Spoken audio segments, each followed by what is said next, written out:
Morning. क्या चल रहा है? ट्रांसमिशन सिस्टम, वह मैकेनिज्म जो इंजन के द्वारा बनाए हुए टॉर्क को रोड व्हील तक ट्रांसमिट करता है, उस पूरी प्रणाली को कहते हैं ट्रांसमिशन सिस्टम।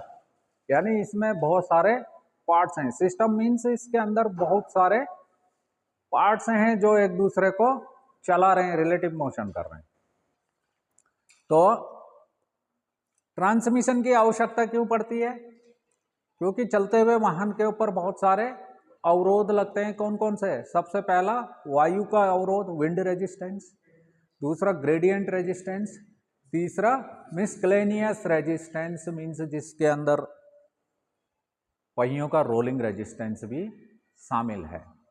तो इन सारे रेजिस्टेंसों को पार पाने के लिए बहुत ज़्यादा टॉर्क की आवश्यकता होती है। इंजन इतना टॉर्क नहीं बना सकता कि वो हर परिचालन परिस्थितियों में वाहन को चला सके, और उतना बड़ा इंजन फिर रेलिवेंट नहीं है ऑटोमोबाइल के लिए। समझ में आ रही बात? तो ये सब जो टॉर्क मल्टीप्लिकेशन किया जाता है, इसके लिए एक पूरा सिस्टम यूज किया जाता है जिसका नाम है ट्रांसमिशन सिस्टम, यानी कि गियर बॉक्स। गियर बॉक्स जो इंजन ने टॉर्क बनाया है उसको बढ़ाता है, और इसके अंदर जो भी ट्रांसमिशन होता है, मतलब गति एक स्थान से इंजन क्रैंकशाफ्ट से रियर व्हील को या फ्रंट व्हील को या फोर व्हील को या ऑल व्हील को जो जा रही है, उसमें बहुत सारे कंपोनेंट शामिल होते हैं। तो जो टॉर्क की मल्टीप्लिकेशन की जाती है वो की जाती है गियर बॉक्स के अंदर, गियर बॉक्स में की जाती है। ये गियर बॉक्स भी 3 प्रकार के होते हैं। ट्रांसमिशन सिस्टम पूरा एक मैनुअल ट्रांसमिशन, दूसरा ऑटोमेटिक ट्रांसमिशन। ऑटोमेटिक ट्रांसमिशन में प्लैनेटरी गियर सेट यूज किए जाते हैं, उसके बारे में हम विस्तार से बाद में बातें करेंगे। Manual transmission, automatic transmission, automated manual transmission and continuous variable transmission, CVT, ये सारी चीजें इस पूरे पाठ्यक्रम में शामिल हैं।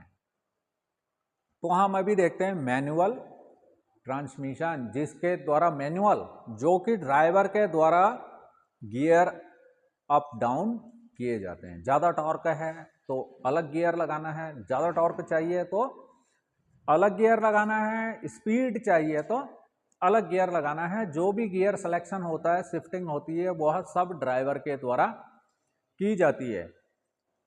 जब ड्राइवर गियर शिफ्ट करता है तो उससे पहले उसे क्लच को डिसंगेज करना होता है।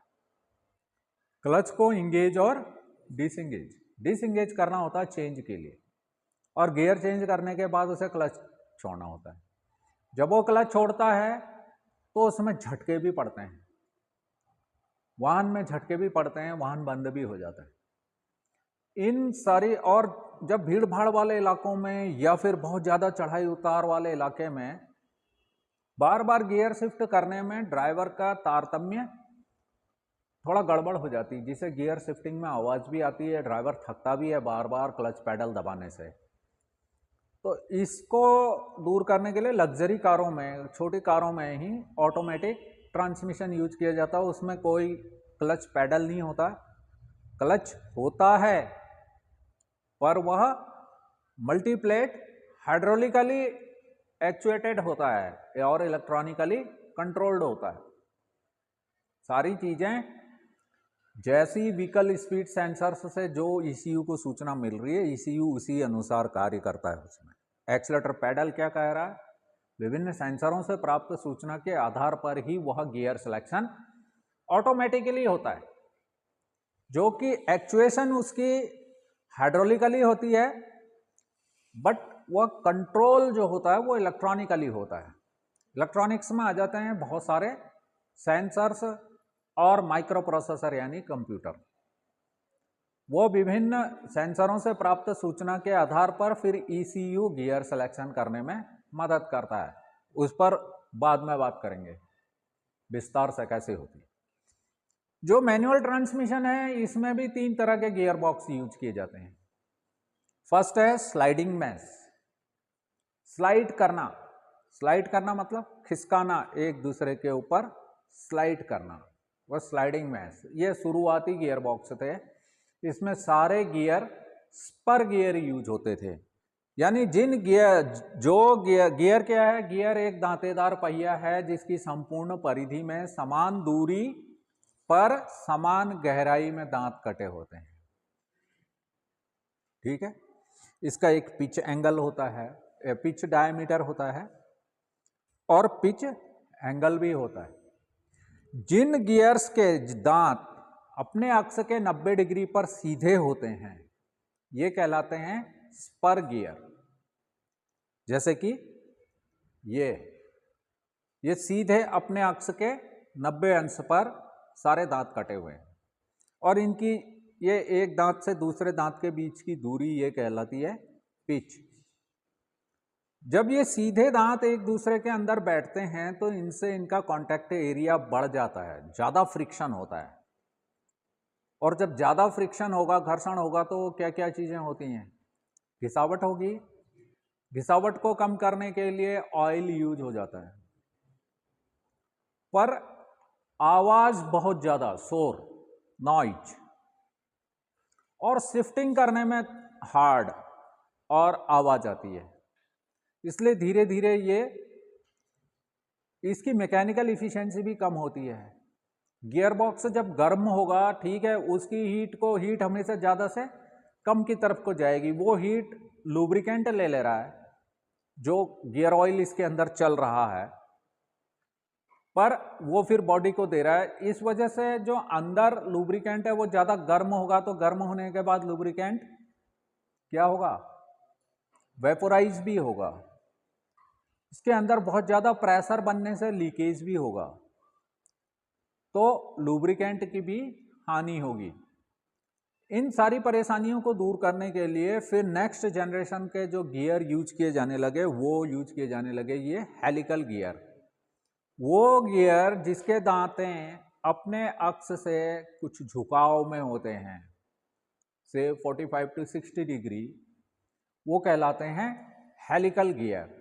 इनका कॉन्टैक्ट एरिया कम हो जाने के कारण और एक एंगल मिलने के कारण ये शिफ्टिंग में आसान होते हैं, चलने में आवाज नहीं करते, फ्रिक्शन कम होता है जिस वजह से घिसावट भी कम होती है, डिफेक्ट ज्यादा नहीं आते।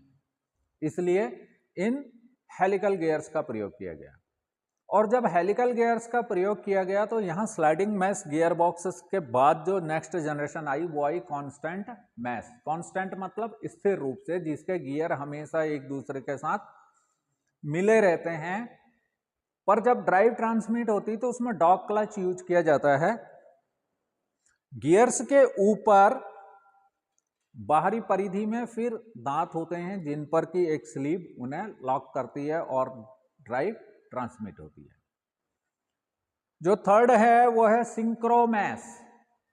सिंक्रोमैश के लिए सिंक्रोनाइजिंग डिवाइस बनाई गई और थोड़ा सा शाफ्टों में एक कोन बनाई गई। सिंक्रोनाइजेशन का मतलब होता है कि जो गति है, जो शाफ्टें चल रही होती हैं गियर बॉक्स के अंदर, वो डिफरेंट स्पीड पे चल रही होती हैं, अलग अलग स्पीड पे चल रही होती हैं। शिफ्टिंग के लिए ये जरूरी है कि दोनों शाफ्टों की गति को पहले बराबर किया जाए, यानी दोनों गियर्स की गति को पहले बराबर किया जाए। जब वो बराबर हो जाएगी तो आसानी से शिफ्ट हो जाती है। तो ये जो कोन बनी हुई है, इस कोन पे आकर एक सिंक्रोनाइजर रिंग लगता है। मैंने गियर बॉक्स में तुम्हें दिखाया था पीतल का रिंग, कंगन बेयरिंग भी बोल देते हैं साधारण भाषा में लोकल मिस्त्री। वो क्या करते हैं, इसके साथ फ्रिक्शन करके गति को बराबर कर लेते हैं और शिफ्टिंग में आसान हो जाता है, सिंगल क्लच में ही काम चल जाता है। कांस्टेंट मैश में डबल डी क्लचिंग करनी पड़ती थी। पहले बार क्लच दबा के गियर को न्यूट्रल करना और सेकंड बार क्लच दबा के गियर को फिर से इंगेज करना, तो उसमें भी शिफ्टिंग में आवाज आती है। वो गियर बॉक्स भी अब धीरे धीरे चलन से बाहर हो गए। अब जो गियर बॉक्स बचा है वो है सिंक्रोमैश। एक सिंक्रोनाइजिंग डिवाइस लगा दी और गियर्स के या शाफ्टों के आगे वैसे ही कोन बना दी, ताकि सिंक्रोनाइजर रिंग इन कोनों के साथ फ्रिक्शन करके दोनों गतियों को बराबर कर दे और गियर शिफ्टिंग आसान हो जाए। सिंगल एक ही बार क्लच दबा के गियर चेंज हो जाते हैं, गियर्स बॉक्स की लाइफ लंबी हो जाती है और कोई किसी तरह की न तो चलने में आवाज़ आती है, गियर बॉक्स से ज़्यादा शोर नहीं करता, जब तक कि उसके अंदर कोई डिफेक्ट ना हो तब तक वो शोर भी नहीं करता और डिफेक्ट आते ही नहीं है, बहुत कम आते हैं, ठीक है। पर ये डिफेक्ट आना नहीं आना ड्राइविंग टेक्निक के ऊपर डिपेंड करता है। समझ में आ रही बात? तो आखिर इस गियर बॉक्स के अंदर होता क्या क्या है और कैसे ड्राइव ट्रांसमिट होती है, इसके बारे में आज हम जानेंगे कि एक शाफ्ट, प्राइमरी शाफ्ट किस आरपीएम पर चल रही है और मेन शाफ्ट किस आरपीएम पर चल रही है। ये होता है गियर रेशियो कि जो इंजन की शाफ्ट है वह किस आरपीएम पर चल रही है और गियर बॉक्स की मेन शाफ्ट किस आरपीएम पर चल रही है, यानी इनपुट और आउटपुट का अनुपात ही गियर रेशियो कहलाता है। तो अभी एक गियर बॉक्स का चित्र मैंने यहां पर बनाया है। इसमें सबसे पहले तुम्हें समझना है कि पार्ट्स क्या क्या होते हैं। जब तक संरचना नहीं जानोगे, तुमने देख लिया है गियर बॉक्स, हमने तुमने ही उतारा और खोल के उसे देख लिया है, पर उसके अंदर क्या क्या होता है ये देखो। ये सारे के सारे एक हाउजिंग है, बॉक्स। बॉक्स इसलिए बोला क्योंकि बॉक्स में हम सामान रखते हैं, घर में भी जो बॉक्स होते हैं, पर ये उस तरह का बक्सा नहीं है कि जिसका ढक्कन ऐसे खोला जाए और उसमें सामान। यह भी एक हाउजिंग है जिसके अंदर सारे पार्ट्स फिट हैं। जो इसका टॉप कवर है उसके साथ शिफ्टिंग मैकेनिज्म फिट है, उसमें एक गियर लीवर है। उस गियर लीवर का कनेक्शन नीचे सेलेक्टर शाफ्ट से होता है। सेलेक्टर सेलेक्ट करना, first, second, third, fourth, fifth, sixth, seventh, reverse, जो भी गियर डालना है उसको सेलेक्ट किया जाता है। और वो गियर लीवर के ऊपर जो नॉब होती है उसमें उसकी दिशा लिखी रहती है कि फर्स्ट कहाँ पड़ेगा, एकदम लेफ्ट ले जाके आगे फर्स्ट पड़ेगा या एकदम राइट ले जाके आगे फर्स्ट पड़ेगा, वो उसके ऊपर लिखा हुआ होता है, एक ड्राइंग बनी हुई होती है, ठीक है। तो वो टॉप कवर जब हम खोलते हैं तो ये संरचना दिखाई देती है। मैंने क्या कहा था, जब भी दो पार्ट्स आपस में मिलके चलते हैं तो फ्रिक्शन होता है, फ्रिक्शन के कारण खिंचावट होगी और गर्मी उत्पन्न होगी। उसको अवशोषित करने के लिए इसमें लुब्रिकेंट भरा रहता है, और जहां भी लुब्रिकेंट भरा होगा वो लीक ना हो, इसके लिए ऑयल सील्स, मेन शाफ्ट की ऑयल सील्स, इधर प्राइमरी शाफ्ट की ऑयल सील, और लॉकिंग डिवाइसेस, साथ में सीलिंग डिवाइसेस यानी कि गैस्केट्स वगैरह, और काफ़ी। जब हम गियर बॉक्स को डिसमेंटल करेंगे उसमें फिर उन चीज़ों के बारे में बात करेंगे, ठीक है। अभी हम देखते हैं कि गियर ट्रेन, ट्रेन क्या होती है, ट्रेन क्या होती है। उसमें बहुत सारे डिब्बे आपस में जुड़े हुए होते हैं और एक दूसरे से मिलके चलते हैं, यानी इंजन के साथ पीछे डिब्बे लगे हुए हैं, वो खींच रहा पूरा। वाल्व ट्रेन पढ़ाई थी, उसमें क्या था, यहां पे ट्रेन क्या है जिसमें बहुत सारे गियर आपस में एक दूसरे से मिलकर चल रहे हैं और आउटपुट प्रदान कर रहे हैं। क्लियर है? तो वहां जैसे वाल्व ट्रेन पढ़ी थी कि कैसे क्रैंक के गियर से केम शाफ्ट का गियर को ड्राइव मिली, केम शाफ्ट चली, उसने टेपेट रोलर को उठाया, उसने पुश रॉड को उठाया, उसने रोकर आर्म को उठाया और उसने वाल्व को, स्टेम को दबाने से वाल्व अपनी सीट से हट गया। तो वो वाल्व ट्रेन थी। यहां है गियर ट्रेन। तो जो भी इंजन जो भी पावर बना रहा है वो पावर कहां मिल रही है, वो टॉर्क कहां मिल रहा है, क्रैंक शाफ्ट के ऊपर। कहां मिल रहा है, क्रैंक शाफ्ट के ऊपर। और क्रैंक शाफ्ट के रियर एंड में एक स्पीगट बेयरिंग लगा है, उसी स्पीगट बेयरिंग के से ये शाफ्ट सेंट्रलाइज है, यानी ये शाफ्ट का ये वाला हिस्सा क्रैंक शाफ्ट के अंदर फिट है। इस स्प्लाइंज में क्लच प्लेट फिट है। क्लच प्लेट की जो इंटरनल स्प्लाइंज हैं वो इसके एक्सटर्नल स्प्लाइंज के साथ लॉक हैं। क्लच प्लेट भी लिया और वो स्पिगट बेयरिंग भी लिया। स्पिगट बेयरिंग के साथ ये सेंट्रलाइज है इस तरह से। अब जब क्रैंक शाफ्ट घूम रही है तो क्रैंक शाफ्ट के रियर एंड में क्या फिट है? फ्लाईव्हील। फ्लाईव्हील में ही प्रेशर प्लेट ने क्लच प्लेट को दबाया है। अब जब फ्लाईव्हील घूम रहा है तो क्लच प्लेट भी प्रेशर प्लेट भी घूम रही है, तो जिस वजह से ये शाफ्ट भी घूमने लगती है और जितने आरपीएम पर इंजन चल रहा है उसी आरपीएम पर प्राइमरी शाफ्ट भी घूमती है। ये बात ध्यान से समझ लो। फिर बच्चे मेरे को वहां से फोन करके कह रहे थे वो ट्रे में रखा है स्पिगट बेयरिंग उधर, कल मैं ले गया, बाहर की तरफ का हिस्सा है, ये वो वाला हिस्सा है जो कि फ्लाईव्हील के साथ मिला रहता है, जो घर्षण करता है फ्लाईव्हील के साथ, इसलिए इस तरफ का अलग है संरचना, इस तरफ की अलग है। फिट करते समय से ध्यान रखना है, बहुत सारे मैकेनिक इसको उल्टा फिट कर देते हैं। नई क्लच प्लेट में यहां फ्लाईव्हील साइड लिखा रहता है, पर किसी में फ्लाईव्हील साइड नहीं लिखा है, तब भी तुम्हें यह समझ में आना चाहिए कि यह फ्लाईव्हील साइड का हिस्सा है और ये बाहर की तरफ गियर बॉक्स की तरफ का हिस्सा है। समझ में आ रही बात? जब चीजों को देखोगे उसे आइडेंटिफिकेशन, यही चीज है कि चीजों को पहचानना। इसीलिए मैं तुमसे काम करवाता रहता हूं ताकि तुम चीजों को अच्छी तरह से देखो और समझो। ये वो स्पिगट बेयरिंग है। ये बुश बेयरिंग भी हो सकता है किसी वाहन में, किसी इंजन में यह बुश बेयरिंग भी हो सकता है, मगर यहां पर ये क्या है? बॉल बेयरिंग है। इस पे इस तरह से ये शाफ्ट लगी हुई है। अब क्रैंक शाफ्ट घूम रही तो ये भी घूम रही है, तो क्रैंक शाफ्ट जिस स्पीड पे चल रही है, वो चाहे 500 आरपीएम पर चल रही है, चाहे 800 आरपीएम पर चल रही है, चाहे 1000 आरपीएम पर चल रही है, उसी आरपीएम पर यह प्राइमरी शाफ्ट भी चल रही होती है हमेशा। क्लियर है? तो जब अब क्या देखा था पहले कि अलग अलग परिस्थितियों में वाहन की स्पीड को अलग अलग रखना है, अलग अलग टॉर्क की आवश्यकता है। सबसे ज्यादा टॉर्क कब चाहिए? जब वाहन खड़ा है, विराम अवस्था से उसको गतिमान अवस्था में लाने के लिए सबसे ज्यादा tractive effort and tractive force की आवश्यकता होती है। और दूसरा, जब वाहन चढ़ाई में चढ़ रहा होता है उस समय पर, और खड्डा युक्त रास्तों में चलने के लिए उसकी स्पीड कम करनी पड़ती है, तो गियर भी डाउन करना पड़ेगा।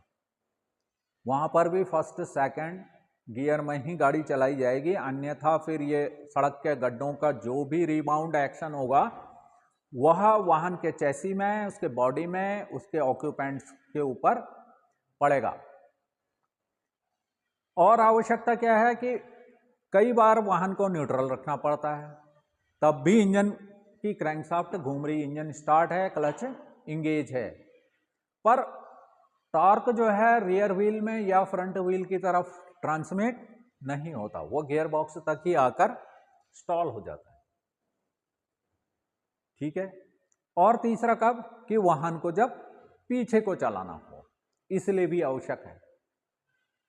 इतनी बातें क्लियर हो गई? बार बार मैं इसको नहीं लूंगा। आप देखो गियर ट्रेन, ये हाउसिंग हो गई, इसके अंदर 3 शाफ्टें हैं। पहली शाफ्ट है प्राइमरी शाफ्ट, यानी कि ये प्राइमरी शाफ्ट या इनपुट शाफ्ट, ये गियर बॉक्स तक ला रही है ड्राइव, तो इसलिए ये गियर बॉक्स की इनपुट शाफ्ट है। इसका यह जो गियर है, ये वाला गियर, ये एक और शाफ्ट है नीचे, ले शाफ्ट या काउंटर शाफ्ट, जो गति की दिशा को बदल देती है और आरपीएम को भी कम कर देती है। टॉर्क को बढ़ाने का काम यही ले शाफ्ट करती है। सारे गियर सिलेक्शन इस ले शाफ्ट के ऊपर ही निर्भर रहते हैं। और एक तीसरी शाफ्ट है जिसे कहते हैं मेन शाफ्ट या आउटपुट शाफ्ट। आउटपुट शाफ्ट में विभिन्न साइज के गियर, फोर्क आदि रहते हैं।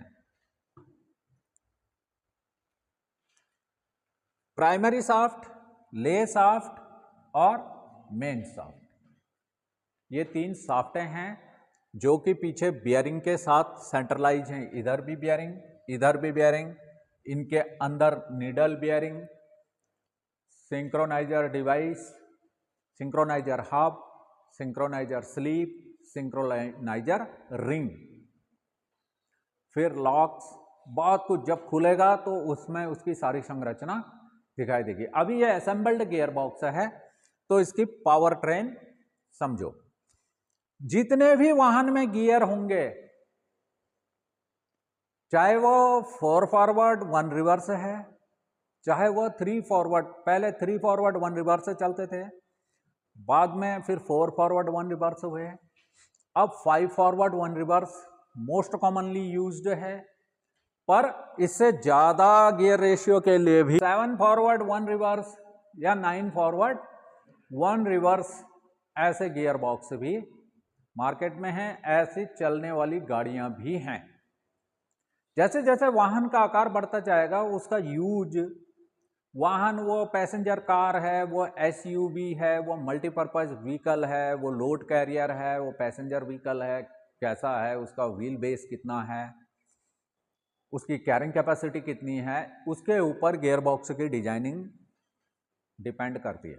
मैंने यहां पर 5 फॉरवर्ड 1 रिवर्स का ये एक गियर बॉक्स बनाया हुआ है जिसमें ले शाफ्ट के ऊपर 1 2 3 4 5 6 गियर कटे। पुरानी वाली जितनी भी काउंटर शाफ्टें थी इसमें ये गियर सीधे इसी का एक इंटीग्रल पार्ट है। अभी भी मैक्सिमम गियर इसका इंटीग्रल पार्ट होते हैं, पर कुछ कुछ गियर ऐसे होते हैं जो फ्रेश फिट होते हैं ताकि उन्हें निकाल के ये पूरी काउंटर शाफ्ट बदलनी ना पड़े, वो पर्टिकुलर गियर को बदला जा सके। ऐसा भी होता है कई वाहनों के काउंटर शाफ्टों में। कईयों में इस तरह से कंप्लीट गियर कटी हुई शाफ्ट हो सकती है। अगर इसमें से कोई भी गियर टूट जाता है तो यह गियर बॉक्स आवाज करेगा और उसके लिए यह पूरी की पूरी शाफ्ट चेंज करनी पड़ेगी। तो कुछ मैन्युफैक्चरर ये पूरी की पूरी शाफ्ट चेंज ना करने पड़े तो इस वाले को प्रेस फिट कर देते हैं ताकि इसे निकाला जा सके। इन्हें निकालकर नया गियर लाकर इसमें फिट किया जा सके, अन्यथा फिर ये पूरी की पूरी शाफ्ट चेंज करनी होती है।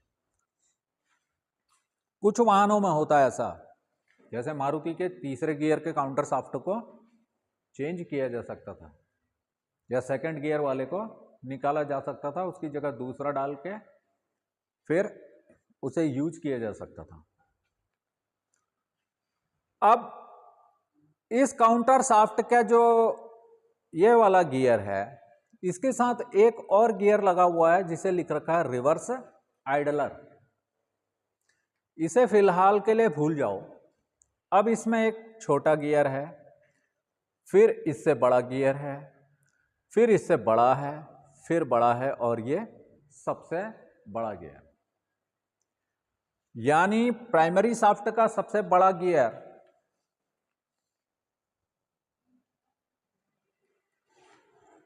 ले शाफ्ट का सबसे बड़ा गियर प्राइमरी शाफ्ट के गियर के साथ मैच रहता है। अब मैंने अभी थोड़ी देर पहले क्या कहा, जितने आरपीएम पर इंजन चल रहा है उतने ही आरपीएम पर ये वाली शाफ्ट चल रही है। तो जब ये वाली शाफ्ट चल रही है, इसका गियर इस तरह से इसके साथ मैच है तो वो इसको भी घुमाएगा।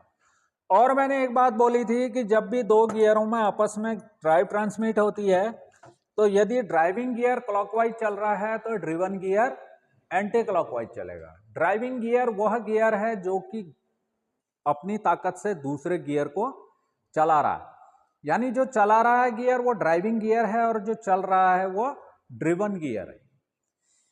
तो यहां पर ड्राइविंग गियर है प्राइमरी शाफ्ट का गियर और ड्रिवन गियर है ले शाफ्ट का गियर, यानी जब प्राइमरी शाफ्ट घूम रही है तो वह ले शाफ्ट को भी घुमा रही है। यहां तक बात क्लियर हो गई। अब प्राइमरी शाफ्ट क्लॉकवाइज चल रही है तो ये ले शाफ्ट एंटी क्लॉकवाइज चलती है। अब हमने इस खड़े वाहन को चलाना है, तो चलाते समय सबसे ज्यादा टॉर्क की आवश्यकता होती है, सबसे ज्यादा ट्रैक्टिव एफर्ट की आवश्यकता होती है, तो उस समय हमेशा यूज किया जाता है नंबर 1 गियर। तो इसका जो सबसे छोटा गियर है, इसके साथ इस गियर को गियर लीवर के द्वारा स्लाइड करके इसके साथ मैश कर दिया जाता है, मिला दिया जाता है। जब ये गियर इसके साथ मिल जाता है तो जो पावर प्राइमरी शाफ्ट से इसमें आ रही थी, ले शाफ्ट या काउंटर शाफ्ट में आ रही थी, वह यहां से इस शाफ्ट को चली जाती है। ये क्लॉकवाइज चल रही है, काउंटर शाफ्ट एंटी क्लॉकवाइज चलती है, और इससे लगने वाला ये जो बड़ा गियर है, इसके द्वारा जो आउटपुट निकल रहा है वह क्लॉकवाइज होगा। पर कितना होगा, इसको जानने के लिए जो बहुत आवश्यक डाटा है वो है gear ratio. Gear ratio, gear ratio का मतलब है कि ये शाफ्ट जिस स्पीड पे चल रही है, मान लिया ये n आरपीएम पर चल रही है, n1, क्योंकि बहुत सारी शाफ्टें हैं, 3 शाफ्टें हैं, तो तीनों शाफ्टें अलग अलग आरपीएम पर चल रही होती हैं। ये जरूरी नहीं है कि ये 3 की 3 शाफ्टें एक ही आरपीएम पर चल रही हों, ये तीनों शाफ्टें अलग अलग आरपीएम पर चल रही होती हैं। कैसे चलती हैं अभी आगे समझोगे। मान लिया ये n1 आरपीएम पर चल रही है और ले शाफ्ट n2 आरपीएम पर, और जो मेन शाफ्ट है वह n3 आरपीएम पर चल रही है। तीनों के आरपीएम अलग अलग हैं। क्यों हैं ये अभी धीरे धीरे समझ जाओगे। तो इसका जब गियर रेशियो निकालेंगे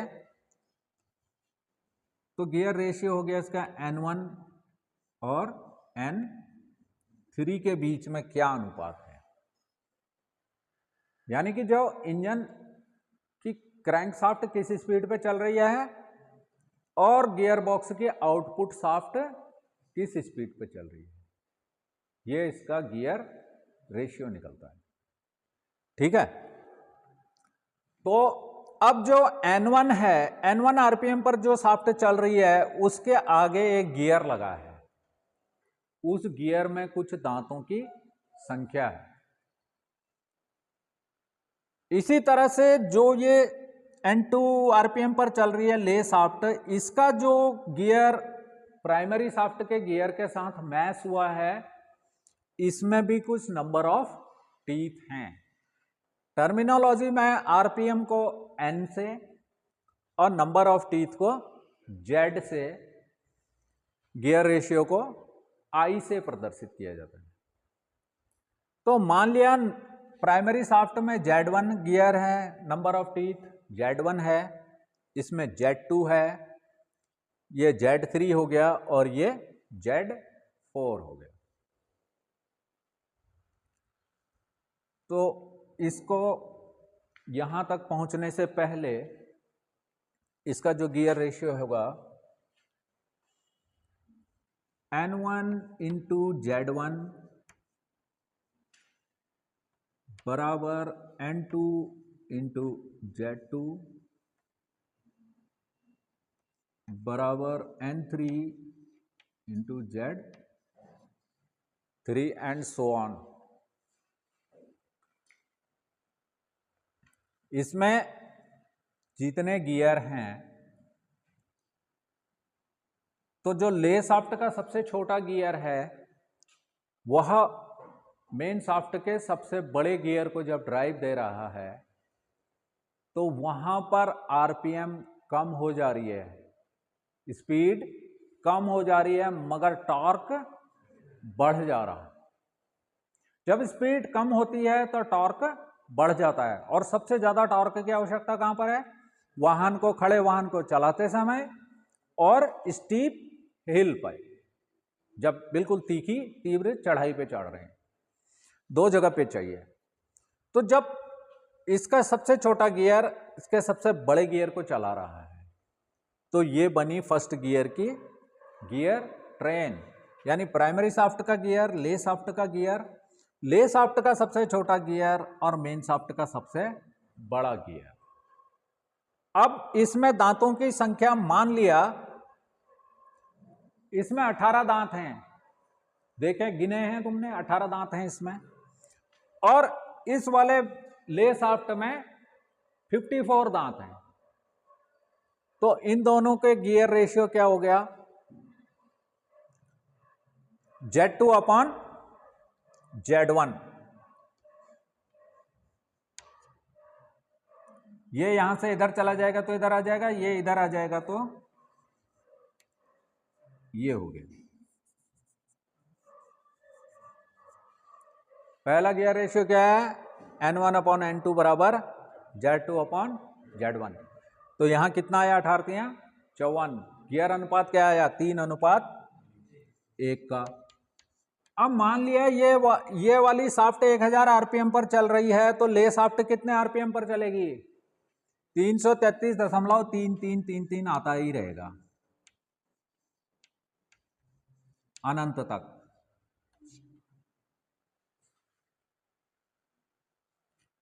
कितना ज्यादा टॉर्क मल्टीप्लाई हो गया, 3 गुना हो गया। अब ये मान लिया इस पे 18 दांत हैं सबसे छोटे गियर में, और सबसे बड़े वाले गियर में तुमने गिनती की थी 29 थे, 29 थे, मगर हमें इस दांत का पता नहीं है इसमें कितने दांत हैं, तो एग्जैक्ट गियर रेशियो उसका तो नहीं निकल सकता, ये एक उदाहरण है।